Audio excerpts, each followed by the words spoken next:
நான் யாரு? நான் எங்க இருக்கேன்?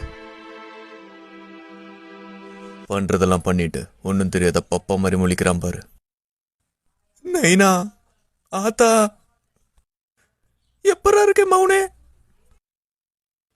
நம்ம கிளான்காரங்களும் மேல சம பாஸ்தல இருக்கானுங்க. உன் நைனாவால கூட உன்னை காப்பாற்ற முடியாது. யாரா அந்த பையன்? நான் தான் அந்த பையன்.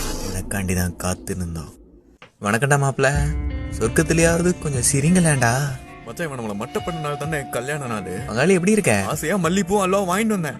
வந்து பார்த்தவன் எல்லாரையும் மட்ட பண்ணிட்டான்டா. நெல்ரா ஃபுக்காக்கு மௌனே, எங்களை ரொம்ப நேரம் காக்க வச்சுட்ட. நீ பண்ண வேலைக்கு உன்னை கைமா பண்ணி கடைய போறோம்டா. நீ ஏறி ஆடிட்டாச்சு. இது நம்ம காலம். உனக்கு சப்போர்ட்டுக்கு நான் இருக்கேன். இவனா வில்லங்க பிடிச்சவனாச்சே. அடி பொலி, அடி பொலி. நீ அவங்க சங்கல செஞ்ச சம்பவத்தை பார்த்து நான் உன்னோட பெரிய ஃபேன் ஆயிட்டாச்சு. இந்த ஆளு திருந்தவே மாட்டான் போல. நான் முன்ன சொன்ன மாதிரி தக்காளி எப்படி முளைச்சதுங்கிறதெல்லாம் முக்கியம் இல்லை, சமைச்சோமா சாப்பிட்டோமான்னு இருக்கணும். சரி, உன்னோட மௌனை விட்டுறோம். அதுக்குன்னு மழுப்புறங்கிற பேர்ல மண்ணை சுட்டை ஏத்திட்டு இருக்காது, சரியா? இப்ப இதுக்கு யாரு பொறுப்பேத்துக்கிறது? அடச்ச, அந்த சனிய சாஸ்கே கையிலேயே நான் சாகணும்.